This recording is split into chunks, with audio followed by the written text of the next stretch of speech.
And so just for your information, that if you're here today, you're attending a training on traumatic brain injury, what you should know to help your client. Next slide.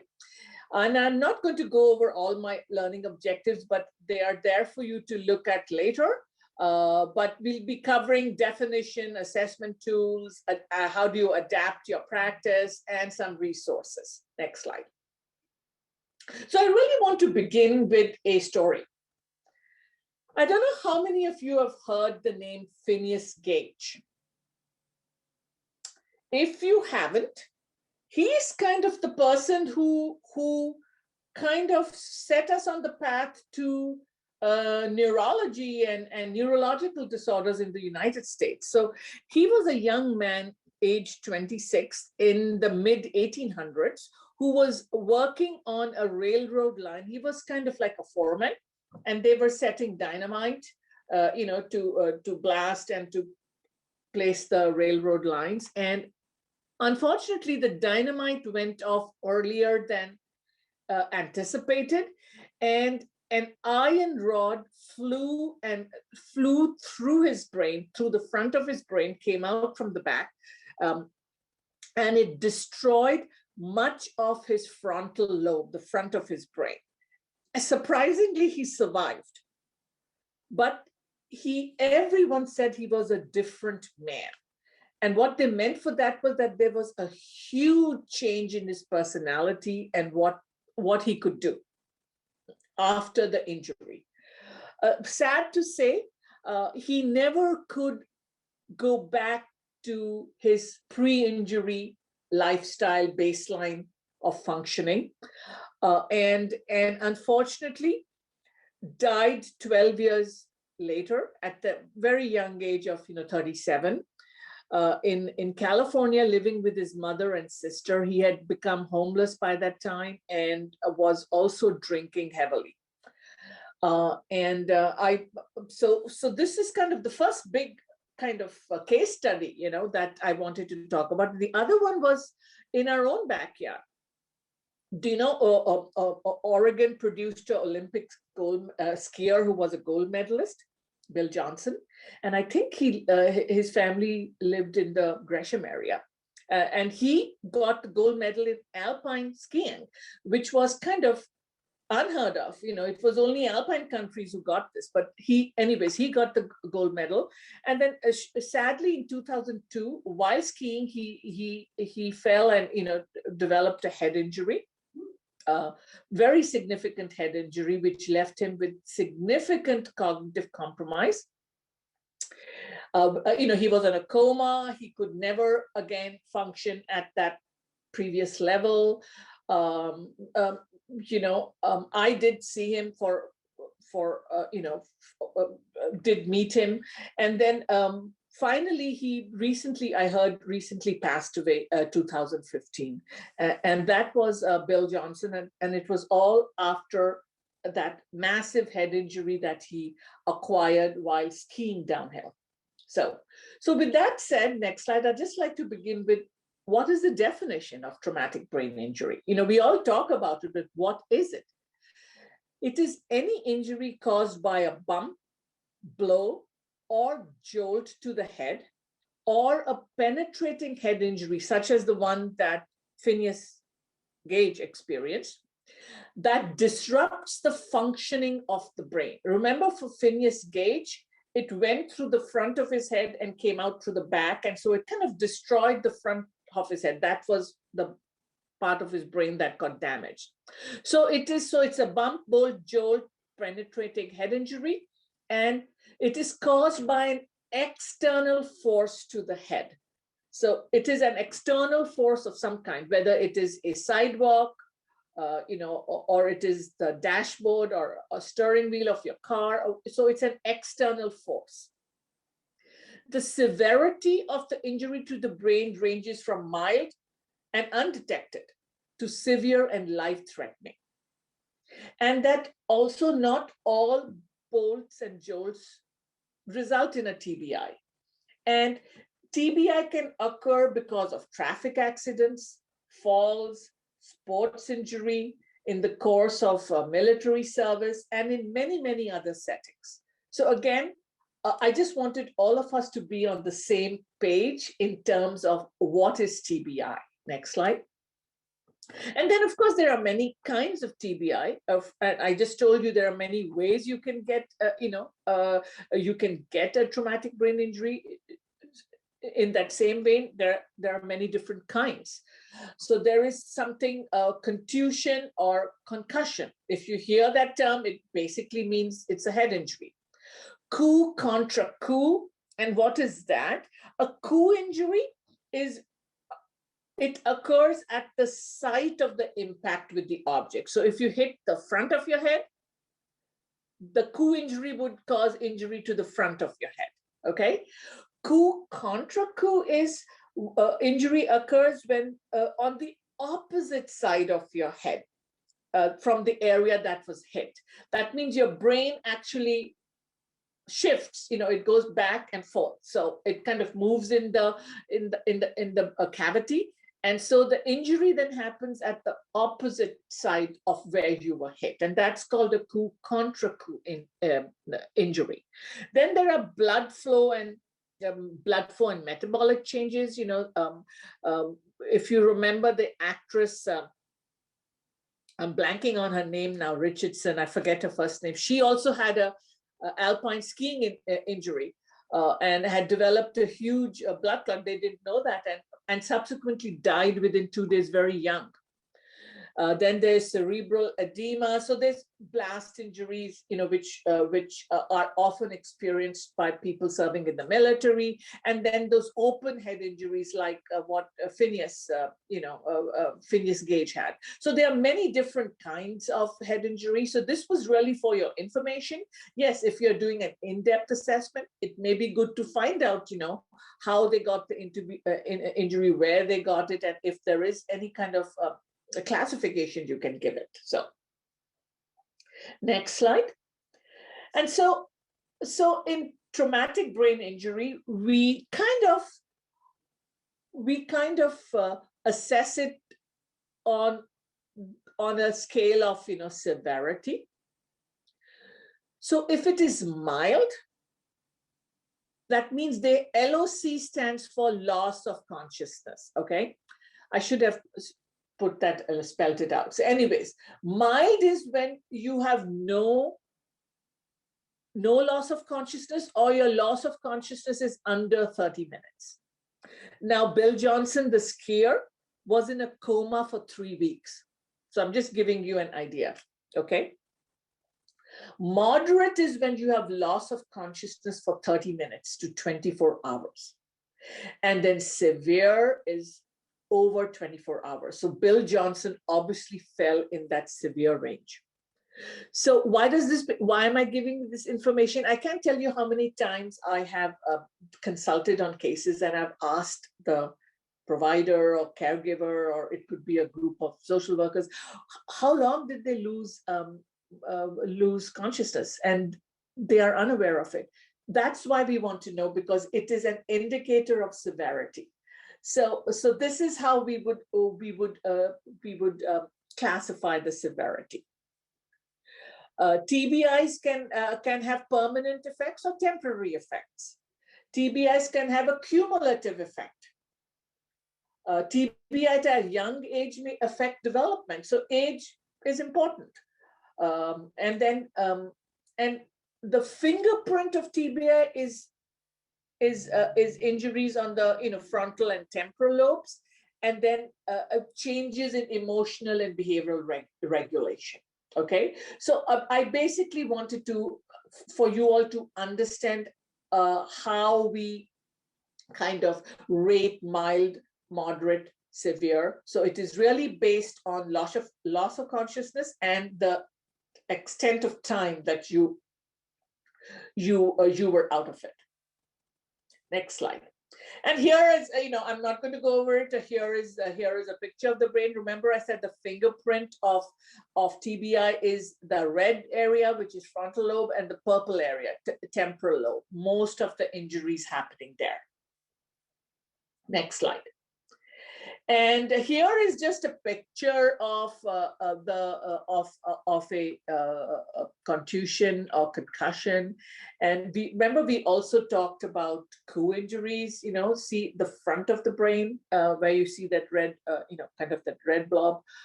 So I just wanted to show you this picture, and that it can cause in the short term headaches, nausea, vomiting, dizziness, problems with memory and concentration. Remember, I said it could be temporary, or these changes could be permanent. Next slide. And here is that coup contra coup, how the brain goes forward and back. So I'm just giving you an illustration. We don't need to spend a lot of time on it, but you will get these slide decks for you to take a look at. Next slide. And then we have this diffuse axonal injury, which happens a lot also to veterans. Sometimes it's not absolutely a direct impact on the head.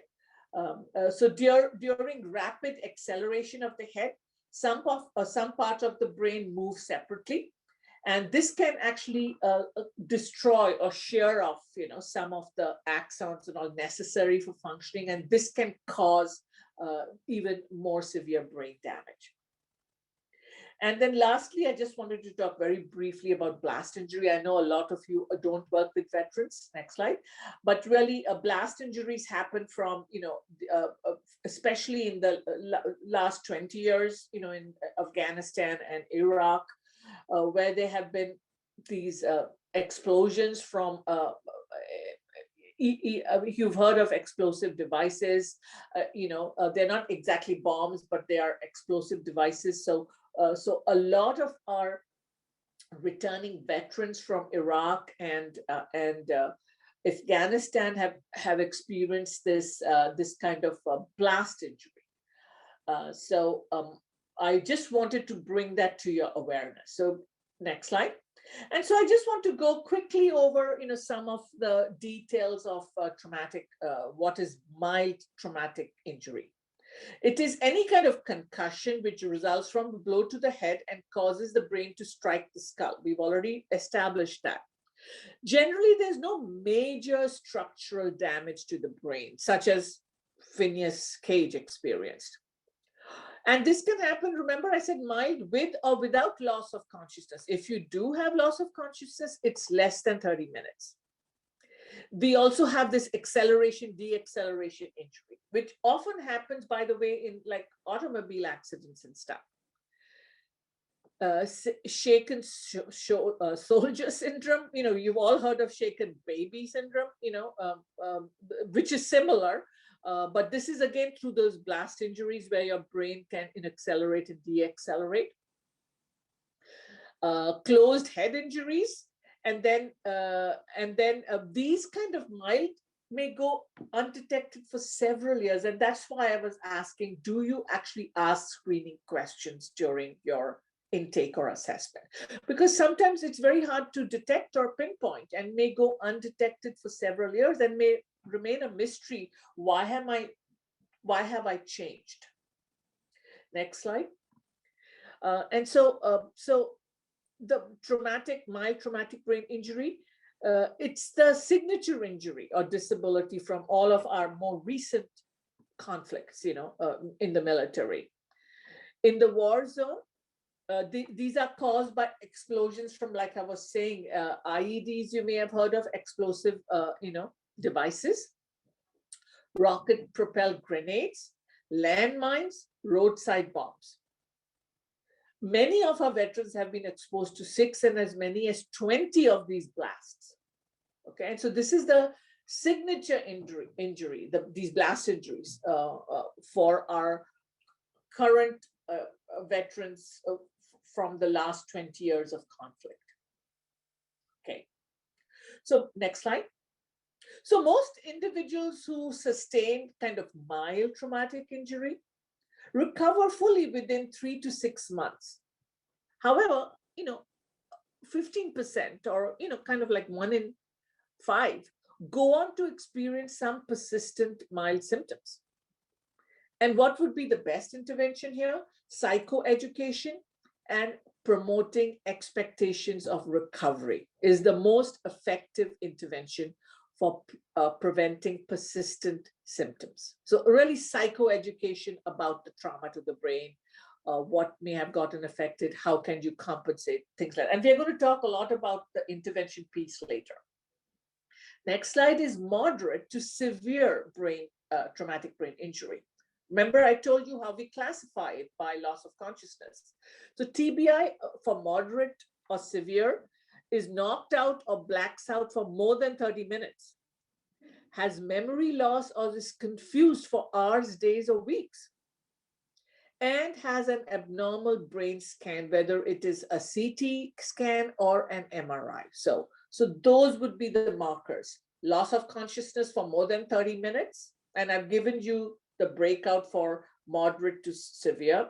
Memory loss, confusion for hours, days, weeks, and then obviously the abnormal brain scan.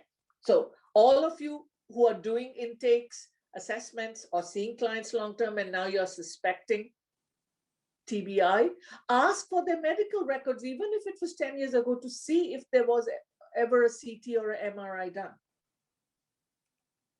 Next slide. So here are some signs and symptoms of moderate TBI. Cognitive symptoms would be confusion, problems with attention, agitation, problems with memory, difficulty making decisions, maybe some speech and language problems, and overall like slowed thinking for moderate to severe. Physical could be headaches, sleep changes, dizziness, balance problems, fatigue, sexual dysfunction, onset of seizures, some sensory changes, particularly like vision, and loss of strength, like physical strength. And then emotional would be just kind of ongoing deep or variable depression, anxiety, kind of irritability, having these mood swings or being like labile, inappropriate behaviors, socially inappropriate behaviors, a lot of impulsivity,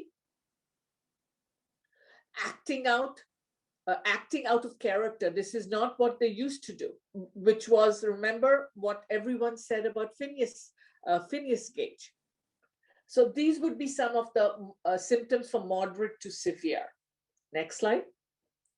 So we don't just look at the severity of the injury, which again is what, the loss of consciousness criteria. But we also want to look at what are the cumulative effects of multiple TBIs, the number and spacing of them. So when you're doing your intake or your assessment, or you're working with someone who you suspect, finding out, whether it was just one injury or they've had multiple injuries or ongoing injuries, whether they are in sports or how. So there's a cumulative effect. We already talked about, age at injury. For younger people, it affects their development. For older people who fall, like 65 plus, it leads to significant medical problems, including hip fractures and injuries which lead to institutionalization. So very important to know the age. How recent? Did it happen last year or is it 5 years ago? And is it combined with some other neurological conditions, say like dementia or autism spectrum, or it could be Parkinson's, ASM, finding out, are there other neurological conditions where this is now a comorbid diagnosis? So this should all be part of your investigation. Next slide. And again, I just want to emphasize the fingerprint of TBI. It's the frontal areas of the brain. They are the most likely to be injured in almost all the different ways you can get that, blast, jolt, penetrating injury. It's all the frontal areas of the brain. And guess what? The sad part is in this area of the brain lies what we call executive functions. They are located in the frontal part of the brain. So the fingerprint of TBI is that your frontal area gets injured or impacted for the most part, and that in turn impacts executive functions. And we're going to talk a lot about executive functions. Next slide. Look at what executive functions are. Your ability to problem solve, have good judgment, inhibit your impulses. For example, all of you are sitting down watching this virtual webinar for 2 hours. You're able to inhibit your impulse to get up and go out and take a walk. You know, people who have problems with inhibition of impulse control cannot do that. You can planning, self-monitoring, organizing, having mental flexibility to shift from one topic to another, concentration or attention. And then basically, you know, you're unable to really regulate your emotions. All of that gets affected when your frontal part of your brain is impacted in a TBI, which I said is the fingerprint of TBI. So if there's one thing for you all to take home today is to remember what the fingerprint of TBI is, in terms of which part of the brain gets affected and what are the subsequent areas that in terms of cognitive functioning that gets affected. Because I think it will go a long way in your ability to understand the consumers or clients or patients you serve. Next slide. So what effect does this have on treatment? You know, so due to cognitive or behavioral impairments as a result of the damage to the frontal areas of your brain, individuals who have a history of brain injury will have difficulty with knowing what problems they have. Do I have a problem? What are they? Changing their behavior. Hey, this is not working for me.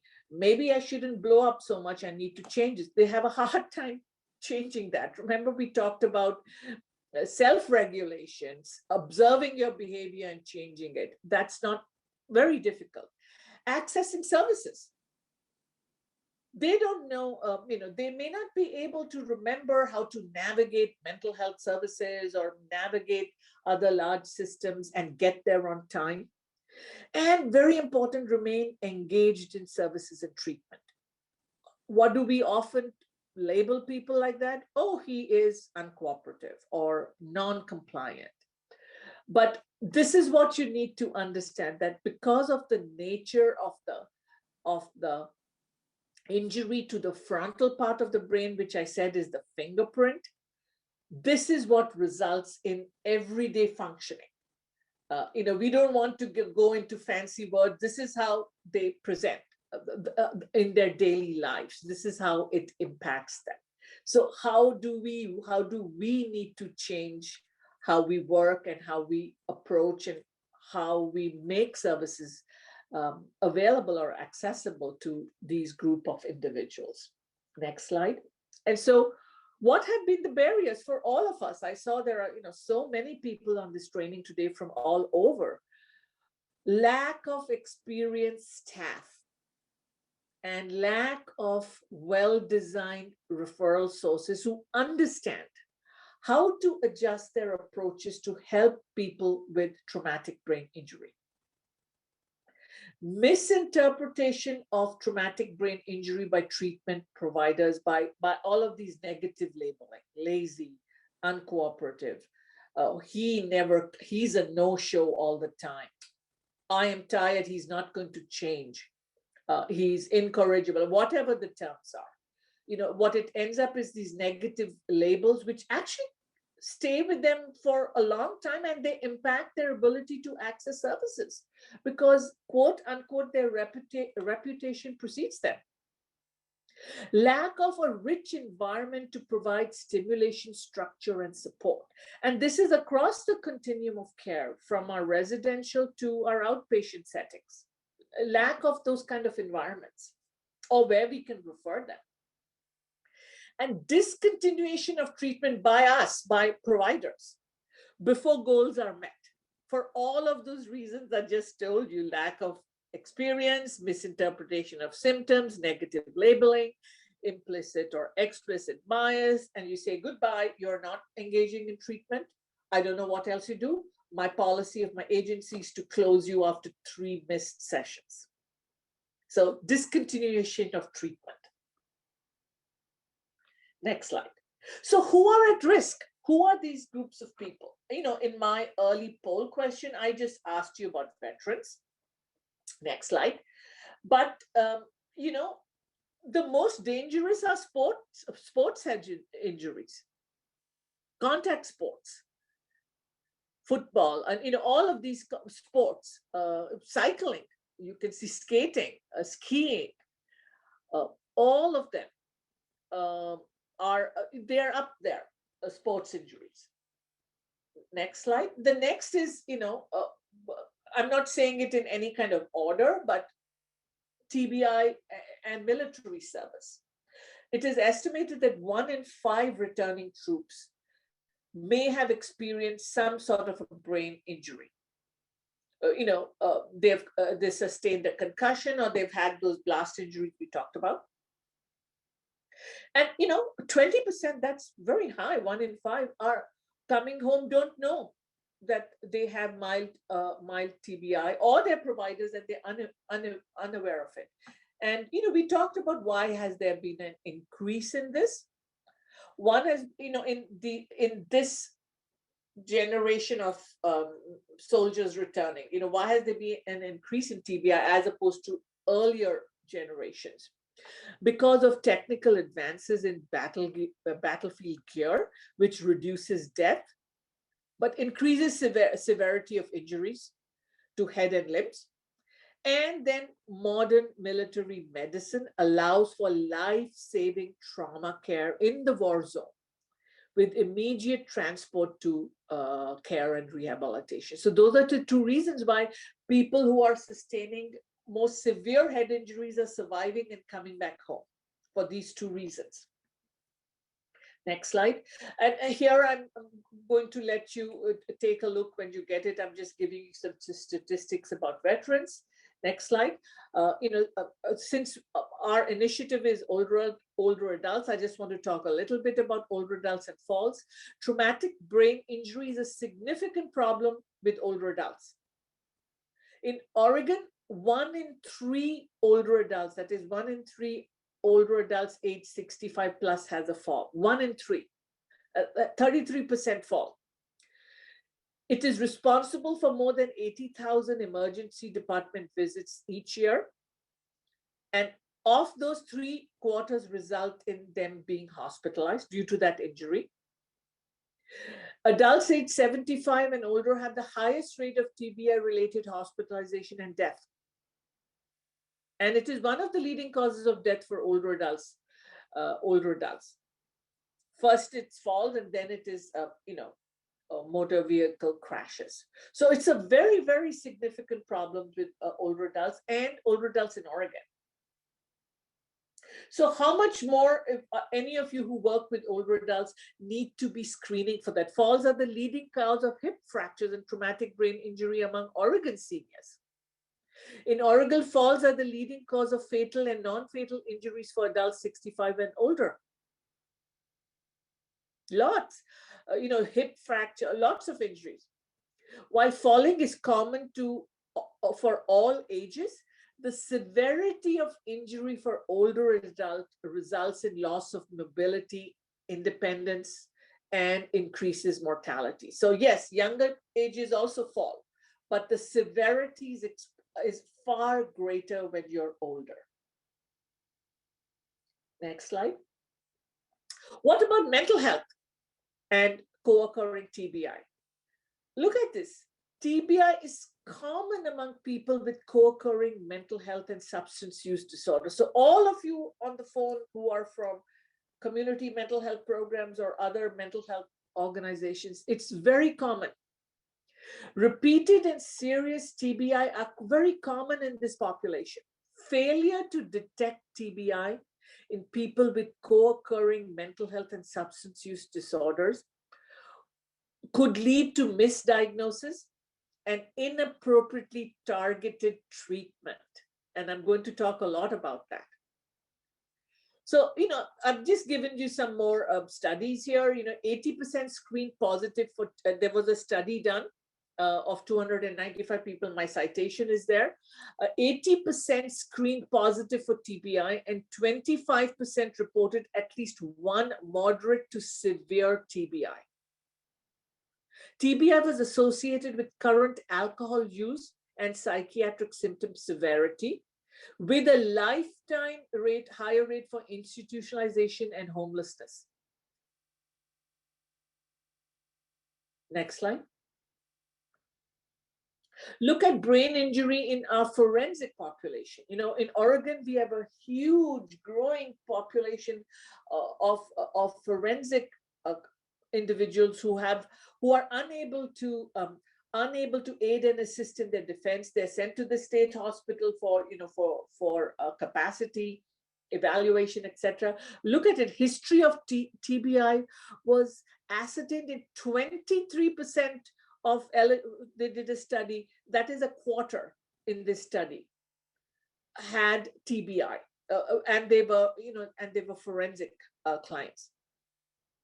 So it's a substantial problem. This study concluded evidence to support routine screening for a history of TBI in forensic psychiatry patients' clients. You should be routinely screening for TBI, especially if you have repeat people coming through your door, what we call recidivism, or colloquially called revolving door. Next slide. Look at TBI and homelessness. So they did a systematic review and a meta-analysis on the prevalence of TBI in people who are homeless or in unstable housing situation. That means they are in and out. 38 studies were looked at, and the conclusion was that homeless people experience a disproportionately high lifetime prevalence of TBI. What the study suggested that people who are homeless experience 53% experience TBI, and almost 1 in 4 said that they had moderate to severe. That means more than half said they had, and of those, quarter of them said they had moderate to severe. How important then it becomes that we include this in our comprehensive assessments. Next slide. And look at COVID-19 and what has it done to our community of clients and neighbors and citizens with TBI. What has happened is that many of these individuals have lower socioeconomic status because of their injury, and they're not able to hold employment, whatever, and they live in kind of congregate living settings such as jails, prisons, nursing homes. So obviously they were at higher risk of exposure to COVID-19. And then they have pre-existing poor health and chronic conditions, which also puts them at higher risk. So yes, they have been impacted very much so with the COVID-19. And then with all of the social distancing, social mitigation policies, these individuals were already socially excluded from our communities. And so, I've heard this over and over again from in communities such as individuals with serious mental illness or with traumatic brain injury is welcome to my world. With or without COVID-19, we are lonely and isolated. So I just wanted to highlight that. Next slide. So I often get asked this question: what's the difference between traumatic brain injury and acquired brain injury? Remember, we talked about what is a definition of traumatic brain injury at the very first slide. So it refers to injuries to the brain that are the result of some kind of an external mechanical force hitting your head. Whether you fall, car accidents, assaults, falling objects, whatever. Acquired brain injury is a more general term that refers to any acquired, not developmental. Okay, so you're not like born with it or develop it shortly after birth. So, but you acquire it. Any acquired injury to the brain tissue. TBI is one type of acquired brain injury. However, not all brain injuries should be considered, not all acquired brain injuries should be considered traumatic brain injury. Next slide. And here I have a list of them, and I'm not going to go through every one of them, but some acquired brain injury are strokes, bleeding in the brain due to vascular health issues, lack of oxygen to the brain, infections, that kind of are in the brain. It could also be diseases like cancer, which metastasize to the brain, fluid buildup, so brain tumors. So all of these are acquired. Can you see? They are not traumatic brain injuries, so they are acquired. Though traumatic brain injury is one kind of acquired brain injury. And what we exclude in this definition is developmental. Next slide. So what are some common sequelae? I know we all have heard this word. It basically means consequence of TBI. So one category we call somatosensory, and this will be good for if you're doing a very thorough assessment, whether they had headaches, fatigue, dizziness, blurred or double vision, light sensitivity, taste and smell problems. They're overall just slowed in everything they do.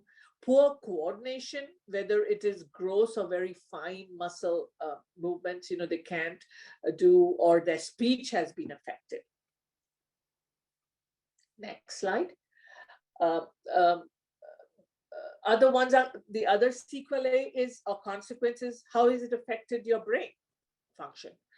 Attention or concentration, memory, language and communication, slowed information processing, and we're going to talk about it a lot, problem solving ability, decreased initiation, that you just don't have the oomph to get things started, actions.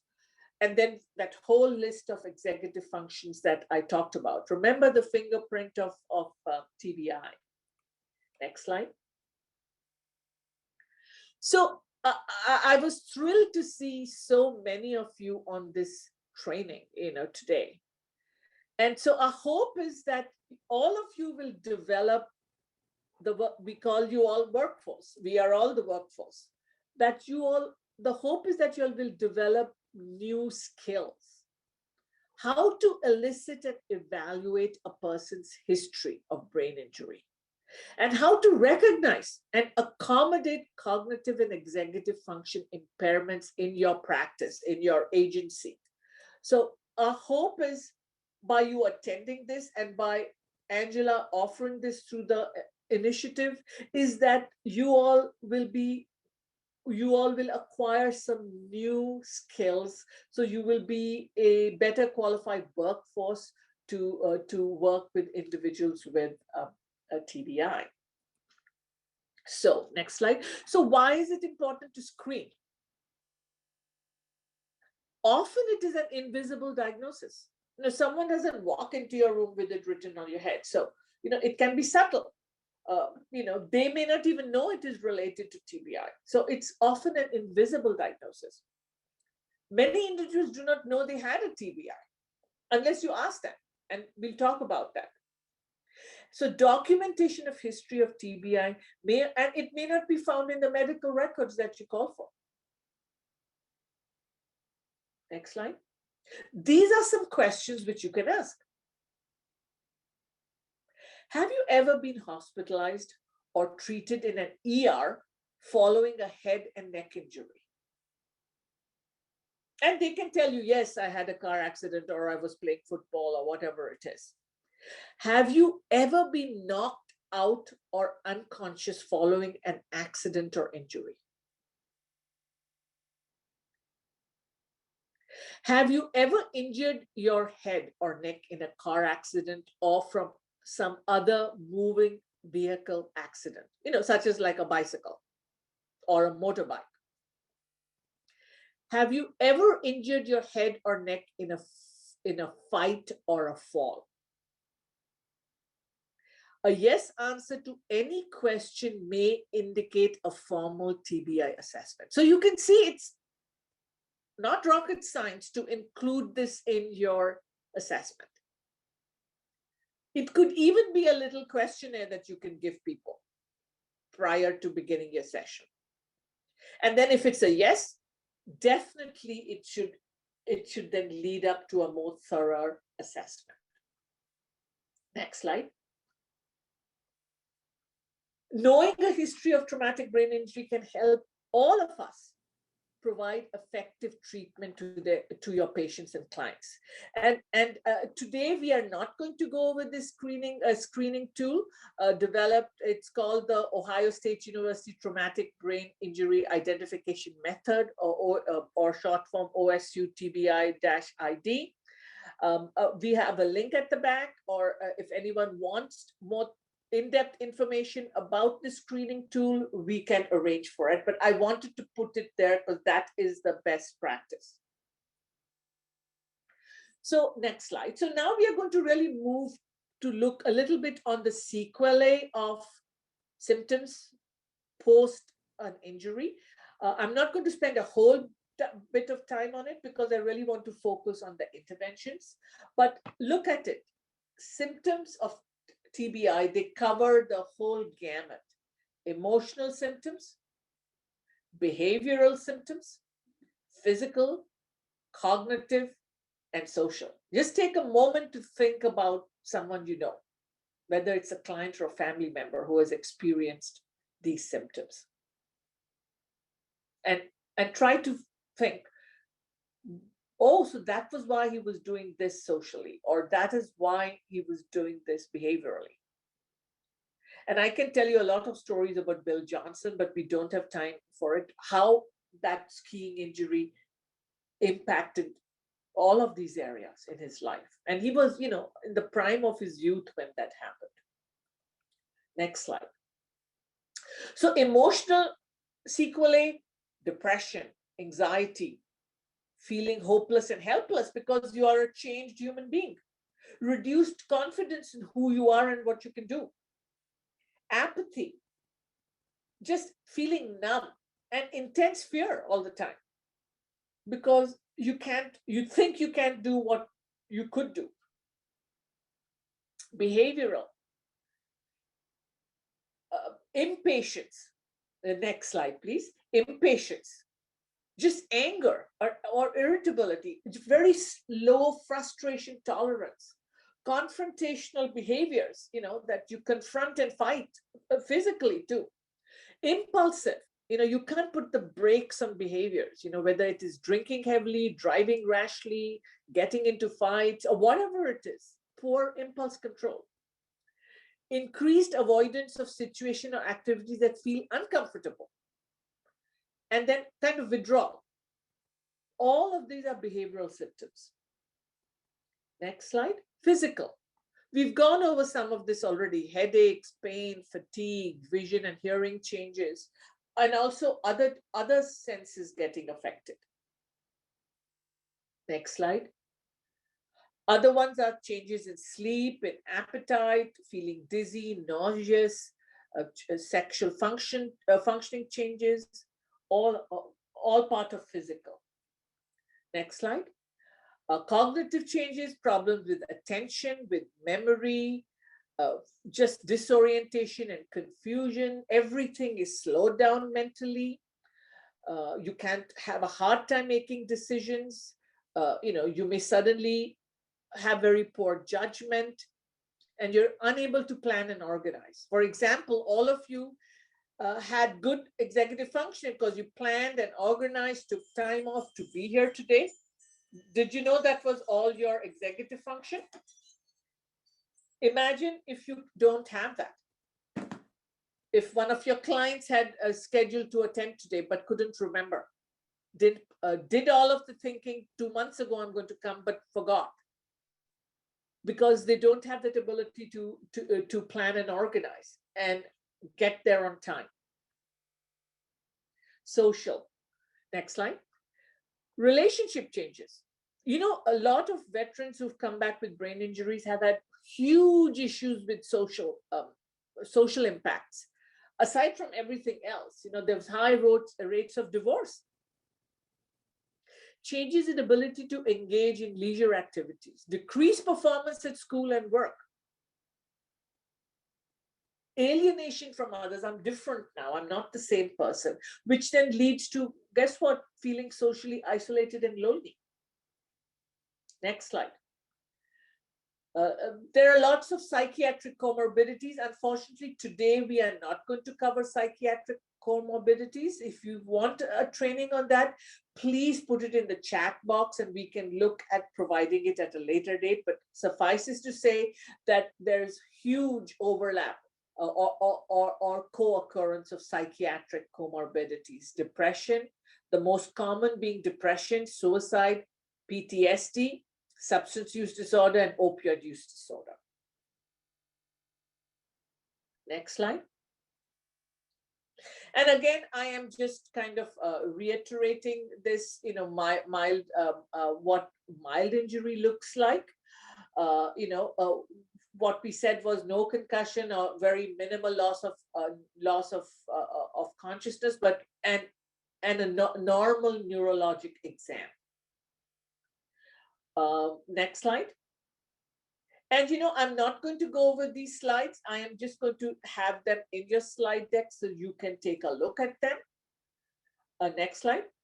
You know, for mild injury, symptoms may appear later. Sometimes it's called post-concussive syndrome.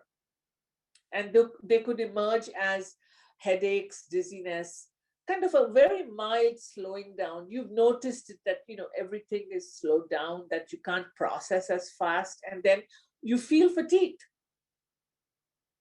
Hopefully these symptoms improve, but, you know, the person may not even connect this post-concussive syndrome to something that happened, 3 months ago. Next slide. We talked about moderate brain injury, that it results in loss of consciousness for 30 minutes or more. Next slide. And severe brain injury is almost always results in prolonged unconsciousness or coma, lasting several weeks or even longer. Next slide. And so the gold standard used in rehabilitation settings, and this is only for your information, so that any of you, when you're asking for medical records, understands it. So what they use is the Glasgow Coma scale. It is a standardized system of assessing the degree of impairment in consciousness in very critically ill, and for identifying the seriousness of the injury and what will the outcome be. Okay. The system, this Glasgow Coma scale involves 3 determinants: eye-opening, verbal response, and motor response, all of which are evaluated independently according to a numeric value that indicates the level of and degree of dysfunction. Okay, so it's essentially, for your knowledge, it is used to determine severity of brain injury. But it also helps but it's also used, by the way, in personal injury damages and claims, the Glasgow Coma scale. So it's good information for you to have. So generally, the lower your score on the Glasgow, the less responsive you are and the more severe your TBI. Okay, so just remember that. And here is, next slide. Here I'm kind of giving you, what it is. Best motor response, best verbal response, best eye-opening response. And so the lower your score, the more impaired you are. So imagine in all 3 of these areas, you got a 1. That means 1, 1, 1. You would be severely impaired. So can you see, the lower your Glasgow scale, the worse or more severe your injury. Why this eye-opening? Why have they included it? The eye-opening response. This response is important. It is stimuli because it indicates your cerebral cortex is processing information. An inability to open your eyes suggests damage to the cerebral cortex. So I just wanted for you to kind of know what it is, so that you when you call for a medical record, that you see a Glasgow and you see a Glasgow score, you understand it. Next slide. So here I'm giving you the breakdown. The lower the score, the more severe the injury. And any of you who have asked on behalf of your client, your neurologist, they have a neurologist or their medical team, ask them, do you know what their Glasgow score was when they were in the ICU or when they were in your ER? So mild TBI is 13 to 15. Moderate is 9 to 12, and severe is 8 or lower. So this should give you a good idea on the severity of the head injury. So the next slide, the other one they use is more when they go into rehab, and it's called the Rancho's Los Amigos scale. Short form, it's often called Rancho. It was a scale developed by this hospital in California, by the head injury treatment team. The scale is very useful to therapists and families to help understand the behavior and progression of the head injury survivor as he goes through rehabilitation. Okay, so it's very good to see, it can predict improvement, or hey, they have stabilized at this level. So the Rancho is another good tool to kind of understand, not that you have to do it, but at least understand what it is when you are looking to develop a plan for your client. Next slide. And here are the levels in the Rancho. No response, generalized response, localized response, confused and agitated, confused and inappropriate, confused but appropriate, automatic inappropriate, purposeful and appropriate. We obviously want everyone to reach level 8. But if he's at level 5, where after 3 months of rehab, he's still at level 5, confused and inappropriate, it'll give you a good idea of what should you be doing. So again, I am just putting this here for your knowledge to understand if you were to look up in a medical record and see a Rancho level, this is what it is referring to. If anyone would like more information on the Rancho Los Amigos, please put it in the chat box and we can arrange to get it for you. Next slide. Again, I'm not going to go over this slide again. I keep putting these pictures for you to remember the fingerprint of TBI. Next slide. So we talked, next slide. We talked about, remember the fingerprint, how it affects frontal lobe.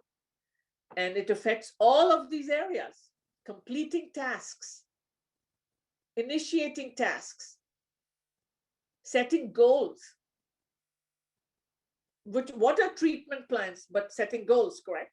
Can you imagine how frustrating it would be for you and for them if they can't complete those goals because we don't have an understanding or appreciation of their cognitive compromise? Next slide. Next slide, we talked how you need to be aware of what are their behavioral and emotional changes, even having a checklist like this for yourself, so that you understand what your patient or client is going through. Next slide. And then psychosocial changes. We talked about how it will impact their vocational and educational status. Family issues. Are they having difficulties with their partner or spouse? Interpersonal issues, intimacy issues, relationships. Are they, because drugs and alcohol is coming in the way. Their own issues with themselves, loss of esteem, shaky sense of self, profound sense of loss of who I was and who I am now. Next slide. And here is a nice way of I've put them, what are the cognitive things that you should be aware of, and even creating like a checklist for yourself, when talking to your client, that you can mark and keep it handy, in terms of how it has impacted your client or patient, whether it's learning or memory or information retrieval problems, processing speed. They just cannot pay attention and concentrate. They have solving problems, sequencing, all of that. This is a good list to like create a checklist for yourself. Next slide, that I call executive function like having an air traffic control. Executive function in your brain is like in having an air traffic control system at a busy airport to manage the arrival and departures of planes on multiple runways. That is what executive function, your frontal lobe, does. It is an air traffic control system.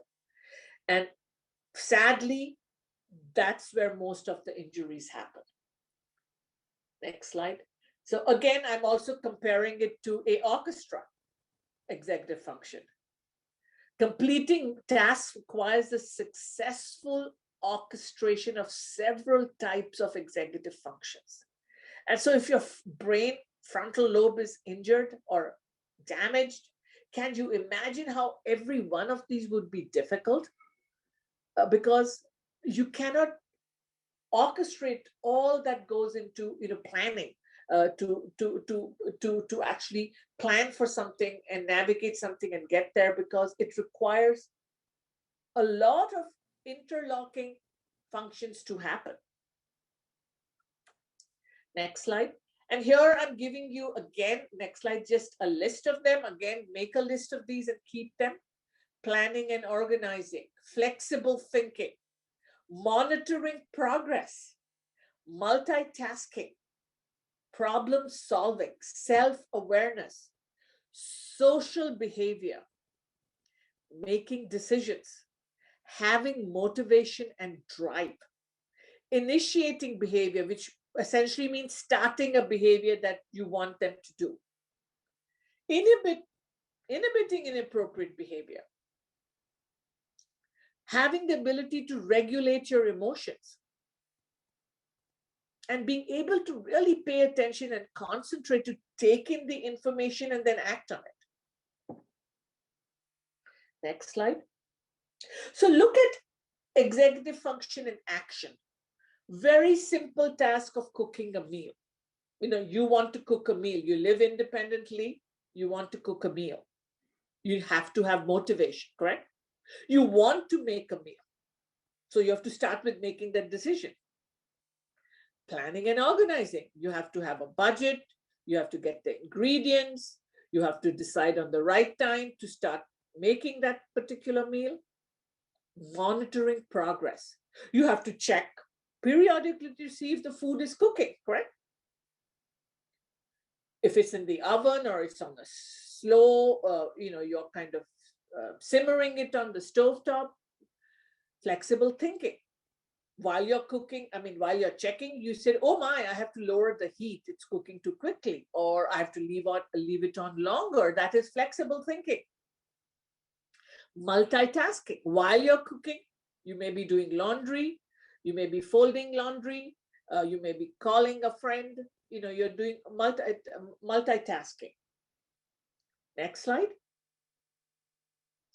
So can you see? Just cooking seems like it's such a simple act, but it involves several cognitive domains. So look at difficulty with initiating, organizing, and carrying out activities. That is what I call the loss of get up and go. Mistaken for laziness or lack of motivation. Oh, he's lazy. He just doesn't want to do it. Or he doesn't have motivation. I don't think he wants to change. I have done the stages of change on him. Problems with thinking ahead and carrying out the sequence of steps needed to complete the task. So it is also that. organizing and carrying out you can't remember, and then you can't remember the sequence. Rigidity in thoughts and actions, difficulty being flexible. You may have a meltdown if you're called to be practice flexibility. Difficulty in evaluating the results of action, the pros and cons. Poor problem solving. Very hard to anticipate consequences. If I do this, it will result in this. If I drive too fast and I'm reckless, I will be stopped by the police. It's very difficult. Or if I drink alcohol and drive, it's possible I'll get a DUI. So it's very hard to anticipate what the consequences will be. And then what it does, it decreases your ability to actually make accurate judgments. So to find solutions. Impulsivity. You act too quickly without fully thinking through the consequences. So before your brain has even processed, hey, the consequences can be bad, you've already done the action. Difficulty in social situations. You can't engage in an appropriate manner. You find it difficult to initiate conversation. You say like inappropriate things. Difficulty with memory and attention. You find it difficult to concentrate, to learn new information, and that affects how you function.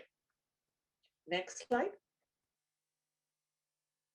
So all of these are the result of slow processing of information, loss of memory, loss of planning, your inability to set goals and complete tasks and start tasks, a problem with impulsivity, problem solving, and language. Next slide. So, we've talked a lot about like language and communication problems. How would it manifest itself? Your client has trouble finding words or finding the correct word. They have difficulty understanding written and verbal communication because they have something called expressive or receptive aphasia. They have difficulty in spelling, writing, and grammar, which was not the case prior to the injury. Next slide. Or they will inappropriately interrupt your conversations. They will have inability to follow a conversation. They don't pick up on social cues and they may use inappropriate tone of voice. And they definitely have a hard time processing like subtleties and nuances in language, such as tongue-in-cheek humor or when you're trying to be sarcastic. So it's best to avoid those. Next slide. Decreased initiation. Remember, someone who cannot get things going, like the get up and go oomph. They may just sit all day in front of the TV. They may not bathe or brush their teeth unless reminded. That's where that laziness label comes in. They know what needs to be done, but they can't get started. And you get frustrated as a clinician or a caregiver. My gosh, I've told him so many times he doesn't do it. Why? Because he can't get started on it. May not think of ideas for activities and cannot get started on planning for them. You may be giving these homework, you do this, you do that, and the fact is they can't get started on it. If someone helps them get started, well and good, and we're going to look at that. Problem solving. Next slide. Making quick decisions without thinking about the consequences or what will happen. No kind of weighing of the pros and cons. Getting stuck between different choices and unable to pick among those choices. Getting stuck on one idea and absolutely unable to consider any other ideas. Approaching a problem in a way that doesn't make sense to you. That should raise a red flag for you. Hey, my client is having problem solving issues. Next slide. Slowed processing speed. It takes just longer to answer questions. It takes longer to understand things. Or she or he understood very quickly before. It takes a long time to react. And this could be dangerous in an emergency situation when we want people to react like really fast. So that's slowed processing speed. It's a brain function. It's an executive function. Next slide. Memory.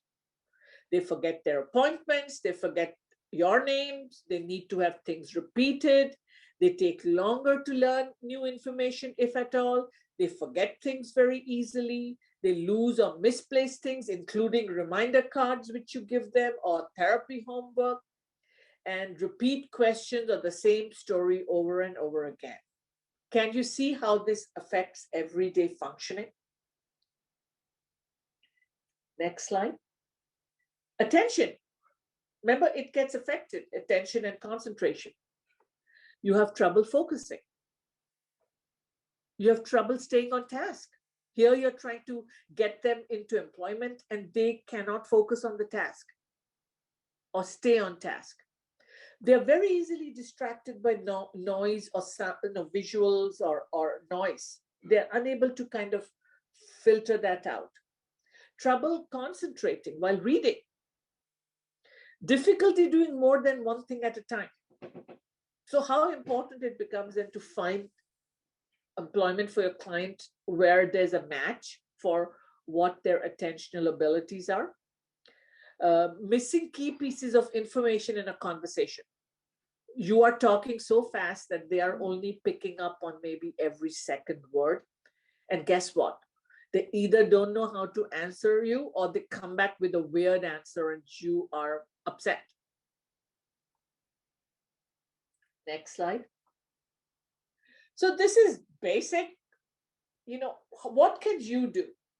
All of you. And here are some lessons, you know, having a structured approach, a consistent approach. You may have to repeat what you do or say, and it should be meaningful to your client. Next slide. And this is another slide which I would like all of you to print and keep on your desk. When a client is having trouble engaging in or benefiting from your intervention, whatever it is, it doesn't have to be a mental health intervention. It could be that you're trying to connect them to a food bank.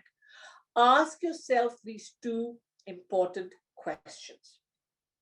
Could this be related to a neurological problem, such as they've experienced a traumatic brain injury? And how do I need to accommodate that in my practice, in my interaction with this person? Please print this and keep this on your desk. Next slide. And this is another thing that you should share on your brain, all of you on this training. Disability rights are civil rights. So what does it mean when I say accommodate? That is, provide services in a manner that takes into consideration the special needs of an individual. Especially of individuals where their disability may not be absolutely visible to you. It's up to you to find out. Imagine if you have a deaf person come into your office who doesn't lip read. You are obliged by law to make accommodations for them. Get an interpreter, have an ASL staff. We should be doing the same for people with traumatic brain injury. Providing accommodation creates an opportunity to address barriers and lead to treatment success or intervention success. That is why we need to accommodate. Next slide. So what should you do? First, treat symptoms that are causing the most distress to this person, whoever comes to your door. Target symptoms that immediately affect daily functioning and quality of life. And then build hope and self-efficacy, every day, all the time, in all your interventions. Next slide. So also then treat what you know. Screen for pre-existing psychiatric and substance use disorders. Any kind of comorbid behavioral health conditions, PTSD, depression, SUD, And then any of those symptoms which are interfering with their functioning, whether it's headaches, sleep problems, dizziness, pain, all of those. And then, next slide, really being cognizant of the emotional impact of brain injury. Sometimes we get so caught up in, what are the physical effects and the brain effects. Brain injury can change everything a person relied on to define themselves, such as who they were, their abilities, their talents, their attributes. Now, these are all kind of lost. In addition, plans and dreams that the individual may have could have altered forever, and often in a moment's time, it's changed. Next slide. So it's very important to give a consistent positive treatment message.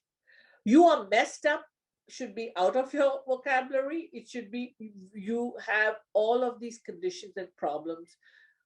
You need help versus you can do it if we can help you, which is promoting self-efficacy, promoting realistic and positive expectations, such as how long did it take for you to get to this point? Don't expect it like to change overnight. How long will it take realistically to reconstruct your life? It won't happen in a week or two. What do you think? Next slide. Accommodate cognitive impairment. I've already said no two injuries are alike. It isn't only the injury, but also who the person is. And then changing the way services are delivered can reduce the impact of the injury. One is reducing cognitive load, and the other is what we call encouraging cognitive compensation. So what is this thing I talk about, cognitive load? Next slide. It's a concept I'd like you to remember and wrap your brain around. How many of you have been to a course or a seminar or webinar where the trainer went through material so quickly that you barely learned a thing? Or maybe the content was so complex that it completely went over your head. And that happened to me recently. I was trying to read some peer-reviewed article on physics, string theory, and seriously, it went over my head. And I was telling my husband, is there something like in plain English I can read about string theory, which was basically cognitive load for me. Next slide. And this is what cognitive load is. Information coming in, sensory memory, working memory, long-term memory. So it comes in through that memory. You keep it for a little while in your brain, and then you store it long-term, which is called encoding, and then you retrieve it when you need to. But if you don't have that, you've forgotten that, it puts a huge load on you kind of remembering, retrieving, and learning something. And that's essentially what cognitive load is. And imagine your clients live with this every day, with this issue of cognitive load. So here are some basic strategies, and next slide, and we'll be going over more of them in detail. For example, for decreased memory, remember we talked about compensation, cognitive compensation strategies, repetition and note-taking, decreased initiation, scheduling activities and setting alarms. So they know when the alarm rings, you have to get up and go to the bathroom. Decreased concentration, giving them breaks and cueing. Decreased planning, prioritizing and reviewing tasks for them. Forgetting appointments, reminder calls, calendars, using your smartphones for reminder calls, whatever. Lots of ways to help them remember appointments. Poor follow-through, check-ins and reminders. Appointments, always accompany your client if they're having difficulty getting to appointments or navigating. Don't label them as forgetful or they don't keep appointments. So next slide for initiation. Individuals with TBI have difficulty getting started. Provide prompts. Help cue your client to begin a task. For example, I worked with a foster care provider who said her client was lazy. He would never get up at 8 o'clock and go to have his shower, though he knew the schedule and he'd lived there for 6 months. I suggested to her to go to his room, have a towel on her arm and tell him, hey, it's time for your shower, and lead him to the shower, after which he would take the shower on his own. So cue your client. Develop a queuing system that may work for your client, so that he or she will follow through on tasks. Next slide. Understand this problem of initiation as brain injury and not as laziness and not due to lack of motivation. Help your client come up, so make checklists they really need help with this to get started. Next slide. If they have memory problems, always give whatever you're doing in writing. And I would say like simple writing, not like a PhD thesis. So everything in writing that you have presented to the client, so they can refer to it when they go back to their home. Be sure to have written instructions of requests for future appointments or whatever responsibilities you want them to do. Remind your client of appointments the day before and the morning of the appointment, instead of saying they are a no-show and I'm going to close them. Figure out why are they no-showing. Next slide. If they're having problems with attention, schedule shorter sessions. All of us, behavioral health, we have this 1 hour therapy session, 1.5 hour group therapy sessions. How can someone who is having attentional problems along with fatigue and physical pain sit and concentrate? They can't. So you have to adapt your practice to have shorter sessions. Limit other sources of distraction, light, noise, other group members talking. Can you imagine if you have 12 group members and you're trying to teach cognitive behavioral therapy to someone with TBI? Not a smart idea. Use short sentences and try to express only one idea at a time. Remember, I talked about slowed processing speed and how difficult it is then to encode and memorize and then retrieve what you're teaching. And ask questions gently to prompt the person to attend. So what did I say, So next slide. How to help with slowed processing speed. Use short sentences. Express one idea. Encourage only one person to talk at a time, even if you have like a small group. Use patience. Repeat information. And always, always, always provide written summary. I can't stress that more. Even buy a little notebook for the person. Problem solving. Next slide. Identify potential problems. Help with thinking ahead to see what might happen. Remember, they don't have that ability. So you can help them in an exercise. Hey, what do you think might happen if you do this? Provide options. Give 2 or 3 acceptable options or potential solutions, not 10. And then step-by-step teaching. Give very specific instructions to minimize guessing and linking to strategies and activities. So just coaching. We also call it rehearsing. Next slide. Remember, we talked about checking in with processing speed. Keep it simple. It's easy for someone with processing speed to get lost in your conversation. And they may be embarrassed and won't tell you that. So it's up to you. Remember, you have an intact brain. It's up to you to figure that out. Check in frequently by asking the person, did you understand what I said? Can you repeat back what I said in your own words? And slow it down. Make sure to provide sufficient time for the person to process and respond. Next slide. Here are some like simple strategies for messaging. I mean, it's not a rocket science here. Simplify the message. Give information slowly and use language that is familiar to the system. I mean, to the client. Don't use big words. Don't use legalese. Don't use professional jargon. Use, I call it plain English or everyday English when you're writing down and giving a message. Look at your environment and provide those external supports, whether it's in your office or in someone's home or a group home. Choose a quiet place free of distractions. Give feedbacks and assist your client in kind of, accessing tools he may have and doesn't know how to use. And again, keep your conversation simple.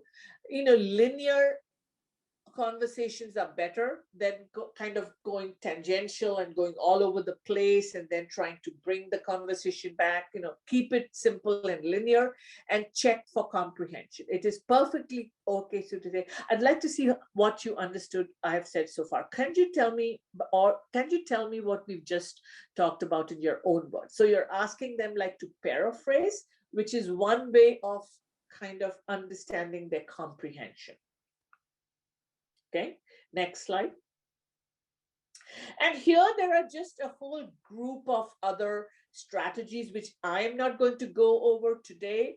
But I just told you about teaching structured problem solving. You can look back at the slide on problem solving where you are actually anticipating what are some of the situations and helping the person problem solve and then picking up just one or two. Learning to recognize and change maladaptive thinking. Sometimes we call it, changing your perspective. Teaching mindfulness, relaxation training, pleasant event scheduling, and therapy that promotes skill building, such as dialectic behavior therapy and behavioral activation, both of which are standalone trainings that we offer. And then, next slide. Again, these are just some basic lessons for all of us. Routine screening for brain injury and other sources of neurocognitive impairment. Remember, even the acquired type. Learning to recognize when behaviors are a result of a neurological challenge as opposed to some kind of a negative label. Making those accommodations in your practice, whether you're a primary care, a social worker, or you are a mental health specialist at Best Care. Viewing complexity as a rule. That means let it be an expectation and develop your programs accordingly. And care plans should always include, for this set of individuals, long-term supports and planning. Next slide. I have a whole bunch of resources here for you that you can take your time to look at. Many of them I've used for the training today. But if you look at that first one, the Brain Injury Association of Oregon and their website, that's a really good one to go to. And they are holding a conference this month. And I will ask Kelly later on to just put up the flyer, or you will get it in your package. And next slide. And really, I want to end with this reflection. All of you who have kind of remained with me on this training today, what is one key thing you've learned today from all that we've covered, in the past hour and a half? And is there anything new that you will do after you've attended this webinar today? That is, you go back to your workplace. If there's one thing that you're going to adopt now in your practice. So I just wanted for you to take just 1 minute to think about these two questions. What you've learned today, something new, and what will you change when you go back to work, wherever you work. Okay, next slide. And I thank you so very much. And I always teach this to my caregivers of individuals with different kind of neurological disorders. Assume they're doing their very best. So Kelly, if you can take my slideshow, and if you want to just put up that flyer, if you can, for a minute, so people can see the conference coming up. Is that possible? Yes, I'm pulling it up right now. Okay, thank you. So this is the, if you can, so the conference is on March 13th and 14th of this month. It is the 19th annual Pacific Northwest, conference. I have attended it in the past. In fact, I've been a speaker at this conference. If you're able to go, there is there is a fee for it. But they've also included the agenda. Please take a moment to look at it. And if you feel you can go or your agency is willing to pay for you, I would highly, highly urge you to attend. There's a whole, fabulous offerings across the board, cover many different areas of TBI. And so, including music therapy. And I've heard that person speak. It's really great. So thank you. And now you can remove this. And Kelly, I think Angela may have had to step away. I'm wondering, Kelly, if there are questions or comments that you would like me to take. Yes, we do have a few questions, and I'll read them in the order that they came in today. Okay. Our first question is, how might a TBI contribute to or cause paranoia and perseveration symptoms? So perseveration is part of the brain injury.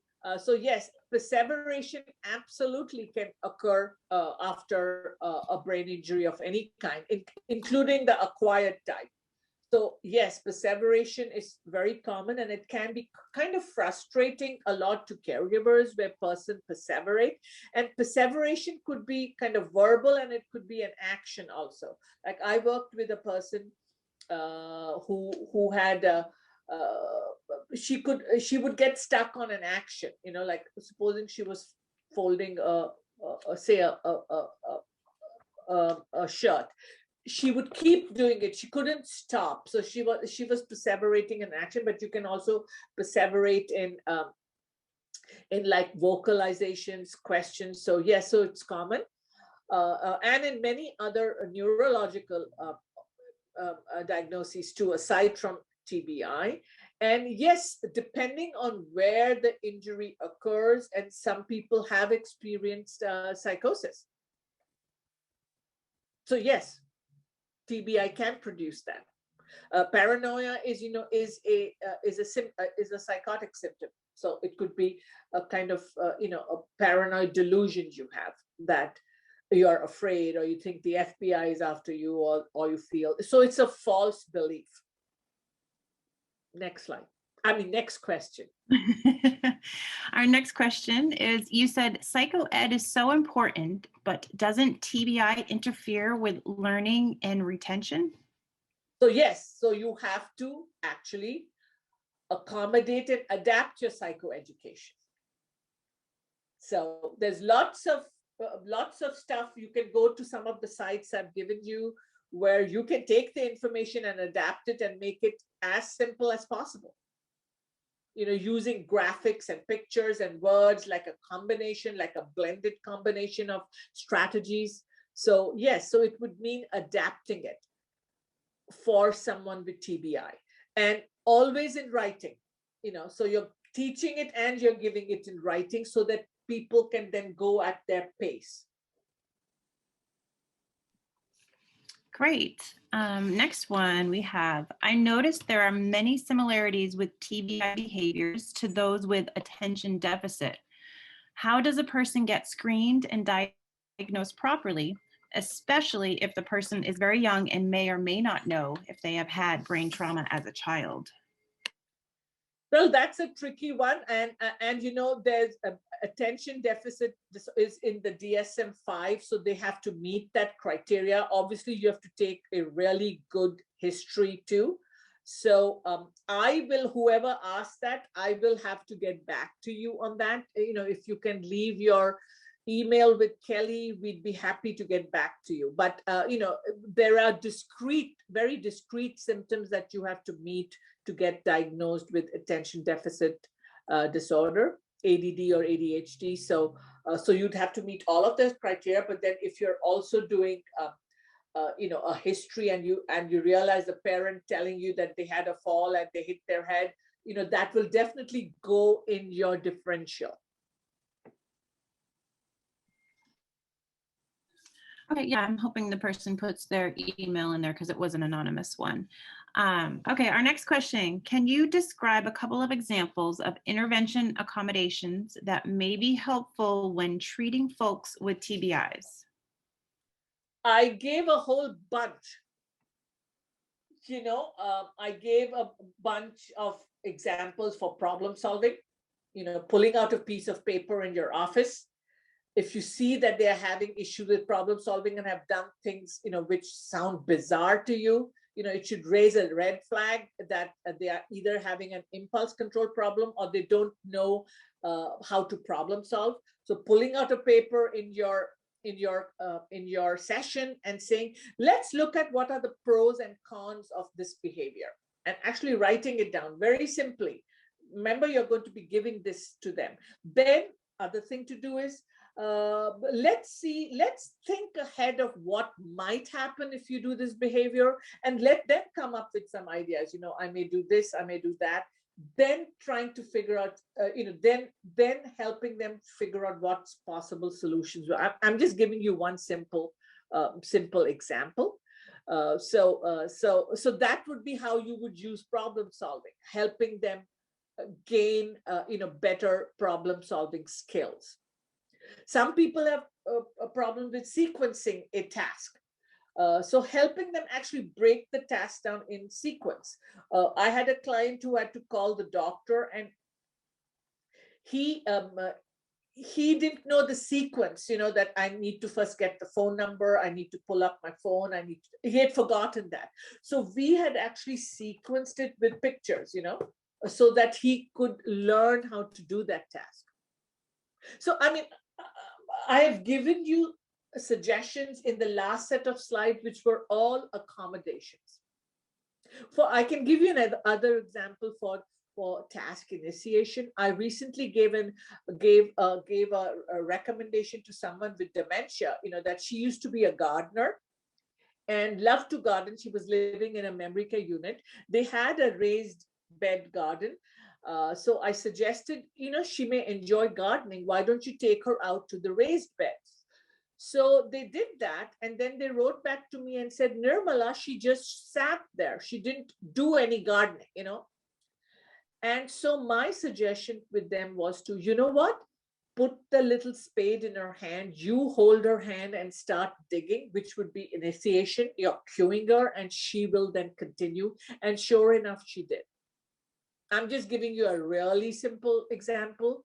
I also gave you an example of training the caregiver and, helping the person get up and go to the shower on Thursdays at 8 a.m. by cueing him with the towel. So please look at those slides. Those are all actually accommodations. Yeah, I think when everyone gets the presentation, it'll be a good reference for them to go back. Someone will be coming out to them. Yes, we will send the flyer to all of you on the conference. Yes, I will attach that flyer along with the presentation and the other handouts that Nirmala has provided for everyone. Okay, so our next question, what are the expectations for recovery when it comes to brain injury? Are we making accommodations with the idea that they are permanent fixtures of the relationship, or may they move beyond needing them someday? So, the key to brain injury is how quickly you get diagnosed and treated and go into rehab. The more severe your injury is. So it's very critical. Many of the people we serve don't ever get that. So for the most part, most of the injuries are permanent, but they're not progressive. Like dementia is a neurological illness which is progressive and irreversible. So is Parkinson's disease. It affects your brain and it just gets worse. TBI doesn't necessarily get worse. So wherever you have the injury, it kind of stays there and may even be stable over time, but it becomes critical then to help the person adapt and learn skills to function effectively. But if nothing is done, the injury is not going to improve, or their adaptation or their functioning will not improve. We have to be intervening. But the good news is that it will not continue to deteriorate. Yes, people with TBI can get a dementia. Then it will, progress. So rehab is critical. So that's why having those medical records, finding out what kind of rehab did they get, all is very key. For the most part, most people don't. Unless you have really assertive family members and friends who are pushing for you to get state-of-the-art rehab. A lot of our clients, in my experience, have not had it.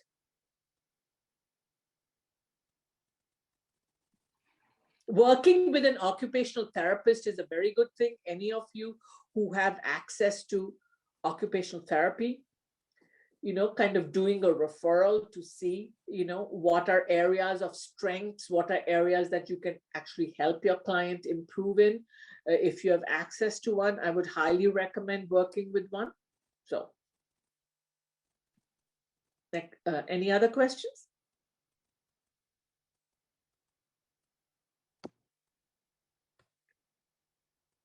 Kelly, any more? Oh, sorry, I was on mute. I thought I unmuted. Can someone diagnosed with multiple TBIs and bleeding on the brain still show symptoms of TBI 6+ years? Absolutely. Remember I said there's a cumulative effect? And bleeding on the brain is kind of acquired. I don't know why the bleeding is there. It could be because you hit your head while skiing, or it could be you have some kind of other, acquired injury. Absolutely. It has a cumulative effect. If you have one injury as opposed to 5 injuries. That's what, people with sports related, you've heard of a boxing dementia. It used to be called dementia pugilistic, which was something that came to boxers because of repeated injury. And then you've all heard of chronic traumatic encephalopathy, CTE, which a lot of people who play football experience. That is cumulative injury. I mean, the CTE is still under debate, but it's the result of, accumulated trauma to the head. So also that one with boxers. Next, any other questions? Yes, we do. So here is one. Any recommendations for spouses or family members of TBI clients who are frustrated or burnt out due to attempts at accommodating symptoms? I would strongly suggest having some kind of a support group for those family members. And I can't emphasize continued psychoeducation to family members. But really having that support, because it's absolutely okay to feel frustrated, especially when someone keeps asking you the same question over and over again, or is unable to control their behavior. Those are, that can, be very frustrating. So really having some kind of a support group, and very often seeking their own counseling would be very helpful. And involving them in any kind of sessions that you are holding with the person who has, who has the traumatic brain injury. Actually having some joint family sessions, I think, would be critical, or caregiver sessions. In my world, when we work with dementia, which is a neurological illness, acquired, we train caregivers. That is our main target, is training caregivers. And these are not just paid caregivers. We are also talking about family caregivers. But that in no way undermines their frustration, they are also going through all of that, frustration, loss of the individual they knew, so in no way are we undermining those emotional feelings they have. In fact, we are validating that, but we are also giving them maybe some perspective and some tools. Someone else jumped on that question and asked, what if a spouse can no longer physically help the TBI patient? And depending on what level of need that person has, then would be a referral to see whether that person is eligible for services and there are a whole slew of services through aging and people with disabilities.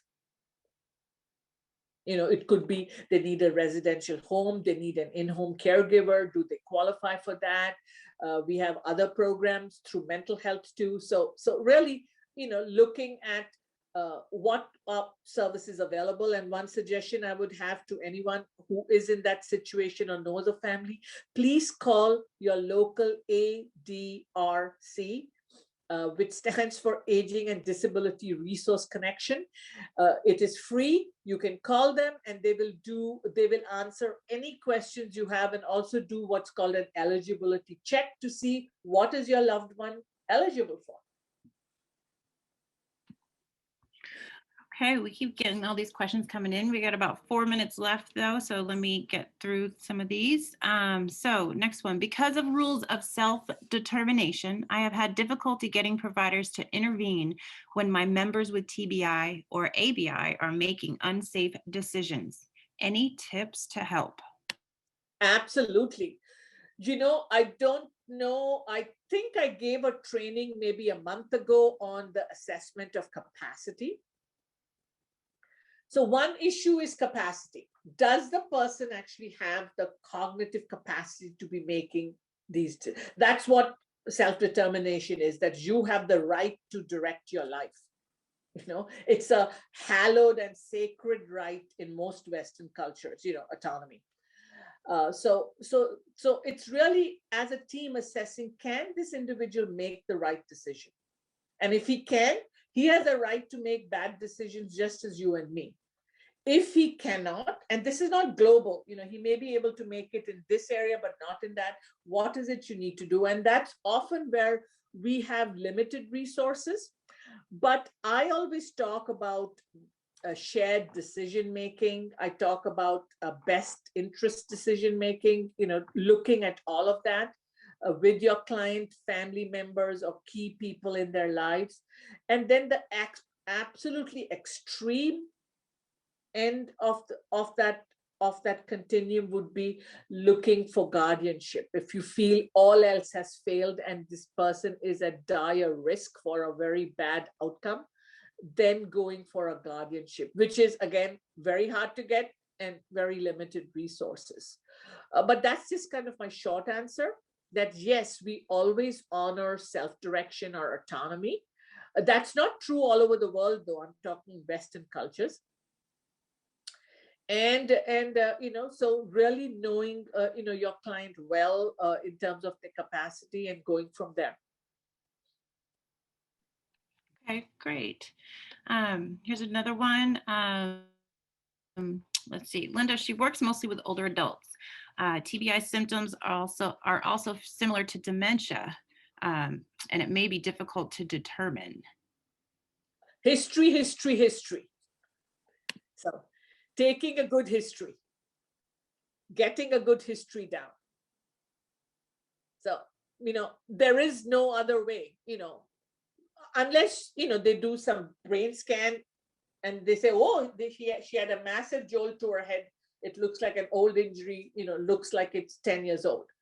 But aside from that, it's really taking down history from family members, whoever else, significant others, and asking those TBI questions that I suggested.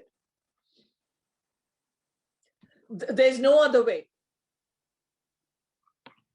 Okay. Do you have time for a couple more? I do, yes.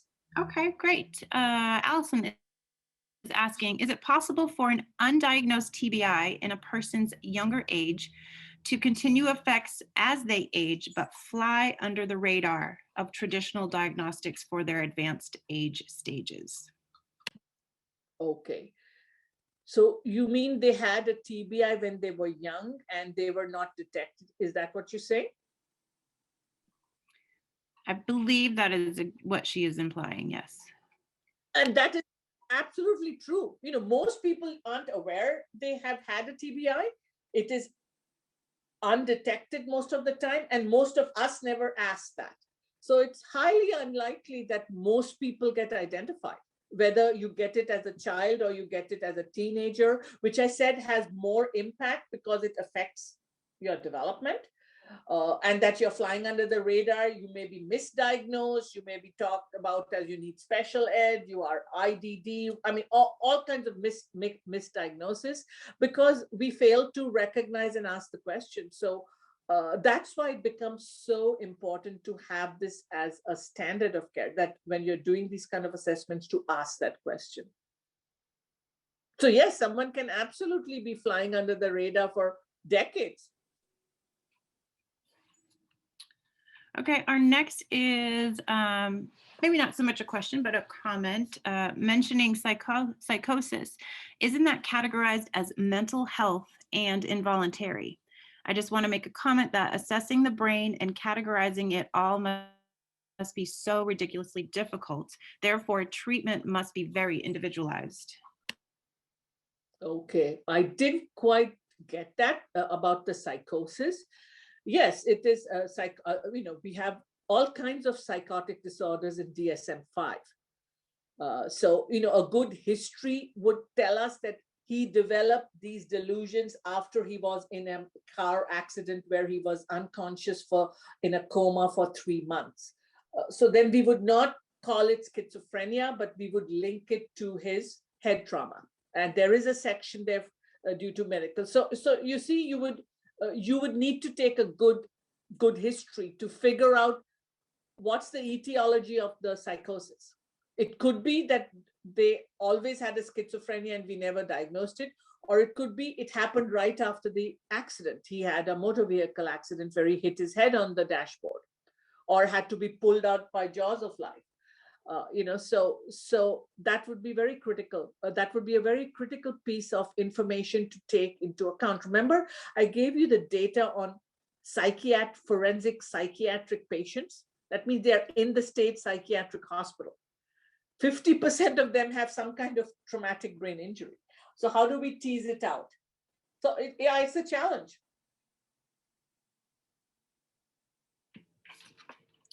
Okay, I have maybe 3 more, maybe quick questions if that's okay. Yes, and then we could end. Okay, all right. You would like to know, I would think as someone ages, TBI could affect the aging brain and cause trouble long term. Yeah, so like I said, TBI doesn't progress. So it's not like, so in dementia, what happens, the core feature is what we call neurodegeneration, that brain cells are dying every day. In TBI, whatever damage happened to you, like for Phineas Gage, the frontal lobe got affected, that remained, that was the damage. The damage did not spread all over his brain. So if your other parts of your brain did not affect, like language or whatever else, they would just go through the normal aging process. So it's very critical to know what functions were affected by the TBI, but it will not progress like a dementia. And yes, aging changes with aging will also come about. But they could affect those areas of your brain where they were intact, So you will notice changes in maybe memory, which was not affected maybe with it. I'm just throwing it out, TBI, but there are age-related memory changes. So, but if you already have memory problems because of your TBI, I don't think that would matter. Okay, next one. What are your thoughts on the impact of COVID-19? Kelly, you're muted. Okay, what are your thoughts on the impact of COVID-19 on the brain? I am not an expert in that, but I have just been reading that there is a definite sequelae, they're on the brain, even on mental health, that people are experiencing kind of like depression and all, which is, they are still exploring what the connection is. They're calling it like long haulers, people who have these protracted residual symptoms, but I can't, I am no authority on it, so I can't comment on it except what I've read. We will know more, I think, in a couple of years. And one last thing, could you please repeat who to call for eval eligibility resource referrals? And Kelly, if you can please get together with Angela and send out that information. It is called the ADRC, and I will send the webpage to Kelly to also distribute. ADRC stands for Aging and Disability Resource Connection.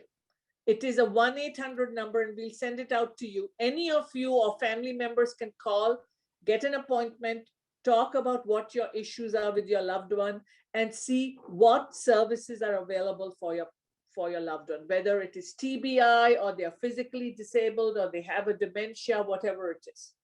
So it's like a one-stop shop for you to call and find out what services is your loved one or your client eligible for. Great. I typed oh, someone just put it in there. Yeah, so I typed the acronym in there, and then Lisa put in the website. So if you would like to check out the chat box for that website, thank you so much, Lisa. And you can even maybe send it as a standalone when you sent out all this material, Kelly. Yes, I'll add that to the email though. So the link will be in the email along with the presentation. By the way, that service is free to any and everyone. It's like a free service, and they also do something called options counseling. That means someone will sit down with your loved one or you, whoever it is, and actually go over what are your options and stuff. So and it's totally free. So great. Well, that concludes our training for today. I'd like to thank Nirmala so much for her expertise on this subject, and thank everyone for attending today.